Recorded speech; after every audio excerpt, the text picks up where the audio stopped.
Hey y'all, and welcome to the Diverse Minds Modern Therapy Podcast. I am Charles. I'm Kody. And this is a podcast for neurodivergent individuals and their loved ones, where we discuss navigating the world through different lenses. So, our first question is, why am I exhausted after things that seem small? When I think about this, I think about social battery. So, like going to get coffee. You're just walking into the coffee shop, getting your coffee and leaving, or like waiting in a line, and then you're feeling super overwhelmed or exhausted and need to like go sit down or have a break. It's a good question. I mean, I think the first thing that I want to ask is like, why do you define that as small? Like, who is defining small? And also, do you have a definition of small? Do you have a definition of big? Is that your definition versus like maybe the definition that was given to you by like general society or parents? You know, the roots of what we practice of acceptance and commitment therapy is acceptance. And that's understanding that every human experience, and because the autistic experience is the human experience, presents gifts and things that provide resistance, like myself, as you know very well. Mathematics, not my strong suit, can barely add or subtract. And then other things I feel really confident and are always been very fluid for me. But I think when we're thinking about particularly like things that, if we've determined what we find is small for ourselves, or we determined what we find is big, it's about how can we access our values and practice towards those things, maybe evaluating our sensory system, evaluating our learning history and our experience in these environments, and then, you know, utilizing the tools that we have to feel more successful to make these experiences more fluid. Got it. So what I'm hearing from you is redefining small and individualizing it to the individual. So what you might consider a small task might not be a small task for me. Absolutely. And all around. I think with a lot of parents of kids with autism, or even just parents in general, there are things that they see other parents doing that they feel they should be doing themselves, but it might not be the same for their child. So that's in child world. I would say that would be a good example. Sure. But it doesn't, you know, again, that I understand like some comparison. We're human beings, it's a natural experience. Some of that is healthy, to have sort of like a standard or a model. At the same time, like what really serves you or really serves your child is evaluating in comparison to their strengths, the person that they want to be, and then their ability to access their values. I think for everyone too, it's identifying that baseline, like where are you currently at and what is the next step, and then redefining how you're measuring and what small is. Anything else about those small tasks that make you feel exhausted? No, I mean, I think it's just, again, the self-reflection, evaluating your body, evaluating your brain, establishing like what you do really well with, what are those environments that you do where are the environments that you do really well in, and then experimenting with your, you know, learning history to determine like, is it me? Is it the environment? Have I practiced this skill? Is there influence from other people throughout my history that have created this definition of this task that should be easy, and then evaluating maybe like their learning history and why they find it's easy. You are a great athlete. You can, you know, like touch your toes, make every shot. Like that comes easy to you. For me, like touching my toes took lots and lots of effort. No, that's a great example. And I'm, you know, no, for sure. Okay. I think that's good too. I think celebrating the wins too, it might be a considered small in society, but if it's a big thing for you and you're consistently getting through it, like don't be hard on yourself and say this is something that everyone's doing. Like celebrate that you're doing something that's difficult for you. It's not like that you have a lens in everybody else's brain so you can see like, oh, they said it's easy, but actually it's really difficult for them, or they said this is hard, but actually it's really easy for them. You only have one lens. So the real value is comparing yourself to, again, who you want to be and your ability to access the things you value in life. And I think it's kind of that spotlight effect where you think other people are like seeing you do these things and are judging you, but really it's like probably mostly just us being hard on ourselves. Sure. For the next question, so we have a lot of questions about just self-advocacy. So in terms of individuals advocating for themselves or parents advocating for their children, would you suggest advocating for ourselves or any loved ones without fear of risk? So I think a lot of parents think if they're advocating for their child, it's like the teacher might not like them, or like the admin might have something out for them, or if I'm advocating for myself at work, the boss may like look at me differently and then I might backfire. So Yeah, how yeah, do yeah, you yeah, recommend advocating yeah. for yourself Again, without the risk always comes back to or fear of it risk? always comes back to consulting your values. But I think when we talk about values, what I really want to focus on, particularly with advocacy, is like getting very granular with your definition, right? Like, how have I defined it in the past? How am I inspired by other people who advocate? What does it look like in this scenario? What does it look like in that scenario? And then I also really want you to evaluate your learning history. Like, see your history, don't be your history. You know what I mean? Like, Yeah. your experiences dictate the way you're going to approach this advocacy. And if you're a parent, for an example, and you grew up in a generation where maybe your child would have been bullied or ostracized or really looked down upon or called names, that's really challenging. That's going to Mm-hmm. impact the way you either feel like this assertiveness that you have to advocate for, and like maybe you're very harsh, or on the flip side, like maybe it's too intimidating and you don't feel like you can be successful. So again, I want you to see your history, not be your history, and really, like, consult with people that you trust, practice these skills, say them out loud, name them. Yeah, and then go for it too. Like, there's nothing wrong if you are working towards your values and like speaking up on behalf of yourself or someone that you love. Yeah. I think knowing how to advocate for yourself, how to practice, how to phrase it, going back to like data or performance that you've done, depending on what you're advocating for, Yeah, really consulting with the right professionals. yeah, Um, yeah, I think advocating for yourself, like if you're not going to advocate for yourself, you can't expect anyone else to. of course. And then lead with empathy for yourself and the person that you're speaking with or on behalf of, right? If you lead with empathy, you generally can't go wrong. But leading with empathy also doesn't mean that you're a pushover or that you don't speak Mm-hmm. up or you don't set firm boundaries with whomever you're advocating to. For sure. I think, yeah, that's an important one. The advocating is just, It's hard. I wish everyone felt confident to do that Yeah, because yeah, yeah. there's a lot of people getting not the best treatment. Sure, sure, sure. It's hard. So, our next question is kind of a play off of the first one. So, why does work or socializing drain me so deeply? So, I mean, I am drained from social. I used to be like a social butterfly, and now I'm like, I can leave my house for 2 hours and then I need to go home. Yeah. I mean, I think for thinking about our autistic clients, thinking about a lot of the clients that we support that are adults, sensory system definitely has an impact, right? Mm-hmm. Your learning history and success with socialization definitely has an impact. If we think about like traditional social environments, bars, restaurants, parties, those can be overwhelming for lots of humans, but in particularly like the autistic experience, sensitive to light or sound, or, again, a previous history of not having so much success socially, maybe struggling to like parse out, different conversations or like drown out certain noises because of sensory sensitivity.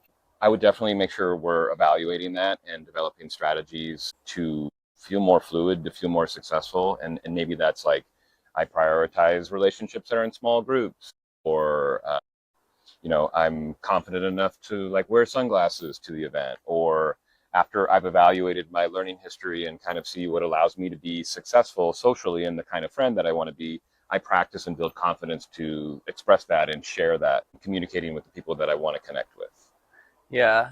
So, going back to the socializing, why does that drain me so deeply? What are some specific strategies to set people up for success so that they may feel less drained after a social event? I think one of the ones that I like to, like, again, if we're socializing in a community event, I love to like Google map the space, like research, like where am I going to park? What does the restaurant look on the inside? Where are my like exits? Like, oh, there's a smoking section. I can take a break out there. Oh, if I need a break, I can take a lap around. I also love like bringing like a sensory kit with us, right? Like maybe it's I get really nervous and I'm not able to eat, so I bring a protein bar, or I have some sunglasses or some earbuds, anything that allows us to, again, build, like, to feel confident and to increase the chances that we have success socializing.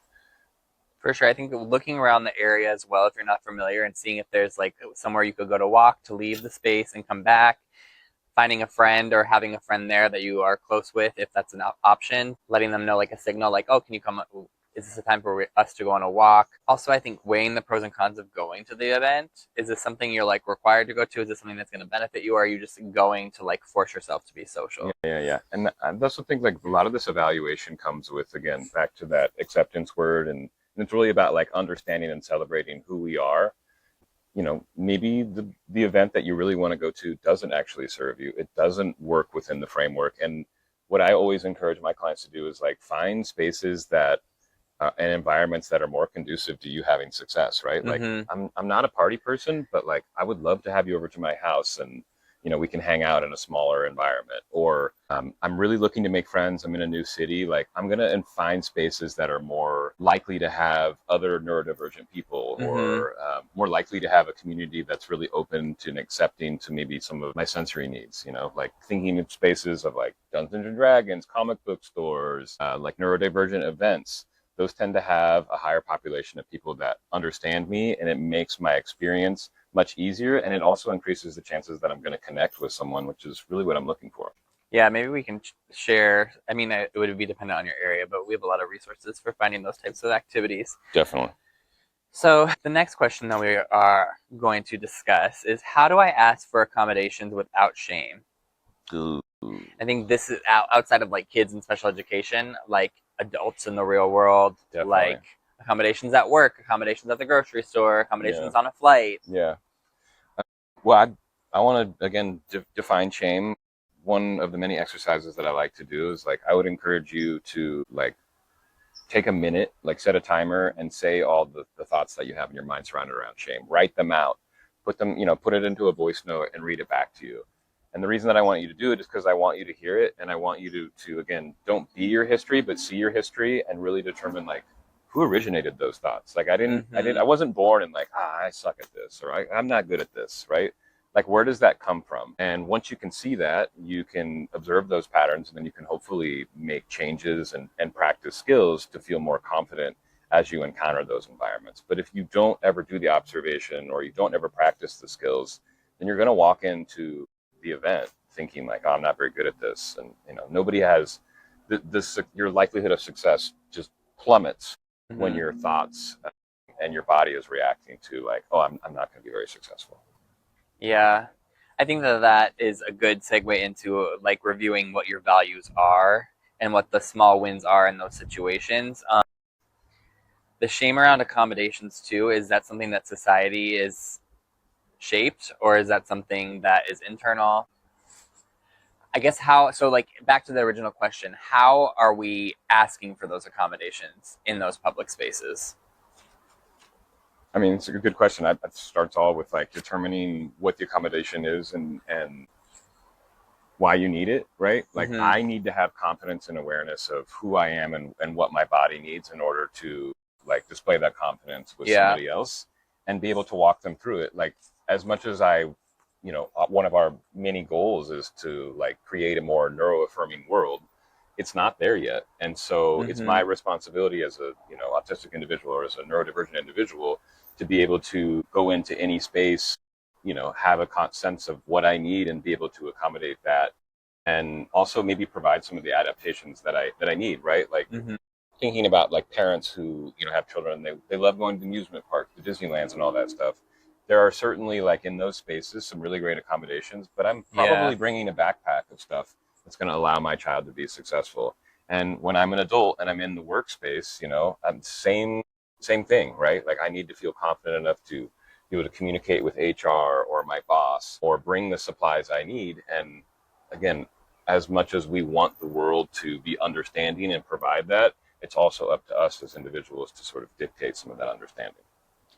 Yeah, I think back to that the child example, there are a lot of people that aren't familiar with kids on the spectrum, and so I think being prepared in advance, and also letting if you're going to a restaurant or like you're going to an airport or an airplane, like letting the people around you, if necessary, if appropriate, know if there's screaming, if there's whatever it may be, just so that you're feeling more comfortable if those things were to escalate. Yeah, I mean, it's just the challenging thing with autism is like it generally doesn't have a face or a visual.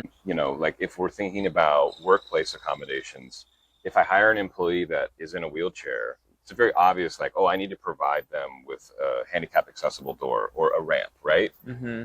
I don't know internally what my autistic clients need to be more successful based on their sensory system. Like, I wouldn't be able to generally, unless maybe I was a clinician or unless I knew the person, observe like, oh, they're very sensitive to light and like they're going to be wearing their sunglasses, or oh, I need to provide them, with a quiet space, or like I need to like just be aware and accommodate. Like they spend, about 30 minutes in their car during their lunch break or in addition to their lunch break because they need that space to reset and get prepared for the afternoon. Okay. So in summary, what are like the top 3 tips that you could give to requesting accommodations without feeling shameful? Ooh, okay, cool. First of all would be like, again, see your history, don't be your history. Like, where is that shame actually coming from? Rarely is it coming from us. We don't generally invent shame for ourselves. We do absorb it. Second would be, once we have determined like where the shame is coming from and the patterns, creating some like practical tools, maybe consulting with a professional to find out like practical tools of how I can be more successful in those environments. And then the third one would just be like, plan it, prep it, do it, practice, practice, practice. Okay, great. The plan and prep is my go-to. So our final question of today's episode is going to be, what does sustainable support actually look like as an adult? Good question. All very individual, all in person. When we talk about sustainable support, like again, my sustainable support just probably looks much different than yours, as it should. Interesting fact, 20% of Harvard students receive academic accommodations. What we know, as we're observing in classrooms, about 1 in 5 students need some sort of like learning adaptations, right? Whether that be social or academic or otherwise. Again, can the teachers or can the university provide some general strategies that might be helpful? Yes, but lifelong accommodation through adulthood is about me being aware of my body and my brain and creating these tools, harnessing these tools, and then finding the confidence and finding the ability to communicate them with the world around us. Like it's not, I can't always rely on the environment to accommodate me. I need to build the skills to accommodate the environment, to adapt to the environment, so I can be more successful. And sometimes that looks like bringing something tangible. Sometimes that looks like calling the restaurant ahead of time so I can get a very specific seat because I know it's a little bit quieter. Other times that looks like just being able to communicate with the waiter or the server with my needs and then being able to follow through. And if that's not the restaurant for me, if they don't provide that, then that's not the restaurant for me and I'll find somewhere else and enjoy that and celebrate that, as difficult as it might be. So just expanding on that a little bit, what about in terms of a therapist, support groups, those types of things? Because we know that a lot of supports are not always readily available to everyone, or people are not knowing or understanding how to access them. Yeah. Well, I mean, the autistic community is growing day by day, which is awesome, right? We know way more about the autistic experience in the last 5 years than we did 10, 15 years ago. There are a bunch of really cool online groups. Neurospicy is one that's coming to mind. It's a subscription group, so it does cost, but it is a great resource for finding similar neurotypes and similar experiences where you can share and like, oh, wow, like I have that experience too, but I've never tried that. That's really great. Obviously, like talking to a therapist is really great. If you can find a therapist that's neuroaffirming, that's something obviously we want to promote. But sometimes even a great therapist is not going to be able to provide some of the advice that you're looking for because they don't have the internal experience that you do. And so I think finding a community that really understands you, that really celebrates you, that may have some first person perspective can be really beneficial. And something that you can rely on throughout your history because, you're 22 and you have these experiences and then you're 35 and you have kids and this whole new world opens and you want to have that village to rely on. Perfect. So wrapping up today's episode, is there anything else that you want to highlight? Yeah, I wanted to talk about one exercise with shame and sort of like negative self-talk when we're talking about maybe being unsuccessful socially in our past or worried about what others might think about as we advocate for our child. one of the exercises that I like to do is oftentimes it's easier for us to have unkind or mean negative thoughts towards ourselves. We're much better about having positive and celebratory thoughts to other people. So I like to do this exercise where I have a client for a minute write down all the negative thoughts they have in their head about this experience. Again, whether it's advocacy or whether it's about me having success socializing. And then I want them to think about the person who's most supportive of them in their life, like, their partner, their parent, their loved one, whatever. And we're going to pretend that that person is saying those things about themselves. Like, oh, I'm never going to meet a girl at the bar, or like, I'm never going to make any friends, or like, my kid's teacher doesn't even care about, my child, or like my kid's teacher is never going to listen to the things that he needs. And what we realize is, like, when we hear it coming from someone that we love, it is so much easier to say, like, what are you talking about? Like, you don't suck. Like, you're a great parent. Or like, oh my God, why would you say that? Or like, dude, you're so funny. Like, you have so much personality. Like, of course they're going to really like you. And once we've voiced that, hopefully we can see that. And then the name of the game is when we recognize we're going through these negative thought spirals, when we recognize we're saying things that work against our values or work against accomplishing our goal of connecting with other people or advocating, hopefully we can pause and say, like, oh, I want to be my best friend. My best friend would say, like, no, dude, you're wrong. You're great at this or that. And so I want that voice to be in my head, and I want to lead with that as I go to the IEP and try to advocate, or as I go to, on my first date and want to be really successful and impressive. So next step, follow up on that. Yeah. How do we go about reshaping those in our own brain when we're already going straight to the negative self-talk? It's great. We want to, like, again, anytime we can get the thoughts out of our head. So journaling, writing it down, saying it out loud, putting it into code, making a song. When it's stuck up here, it's really easy to just like live in that world. If we put it out and then we hear it back, it's like, it gives our brain a pause, and like, hopefully it's saying, like, whoa, you really want to say that about yourself? Like, would you say that about your friend? Then why are you saying it about yourself? Mm-hmm. And then once we recognize those things, we're hopefully picking up on patterns of like, oh, I recognize when I get some anxiety or I'm dysregulated thinking about this date, I have a lot of negative self-talk. So tomorrow, when I put on my clothes, I look in the mirror, I'm going to try to say 5 things that I'm excited about for the date, or 5 things that I'm really great at that this person might be really impressed by. Okay. I also wanted to say in terms of like anxiety about social experiences, this concept of dysregulation, we do know that it's a very common autistic experience.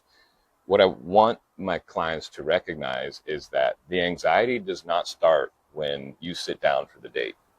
The anxiety often starts just thinking about the date or just thinking about the social experience. So we need to be like even further prepared and proactive to plan and prepare the conversations we want to have ourselves to set ourselves up for success. And the final part of that, I also want you to practice on what you're going to say after the social experience. Whether you knocked it out of the park and you were the hit of the party, whether you got the girl's number, or whether you didn't feel very successful, I want you to plan out how you're going to structure some sort of outline for your drive home to remember, this is what I was successful with, this is what I'm growing at. I want it to be productive. I don't want it to just be shame and negative thought spiral, because that doesn't serve you at all. Great. I love that exercise. Yeah. I need to do that for myself. You should. As always, thank you for joining Diverse Minds Modern Therapy Podcast. We will see you later. Yay. Thank you. Bye.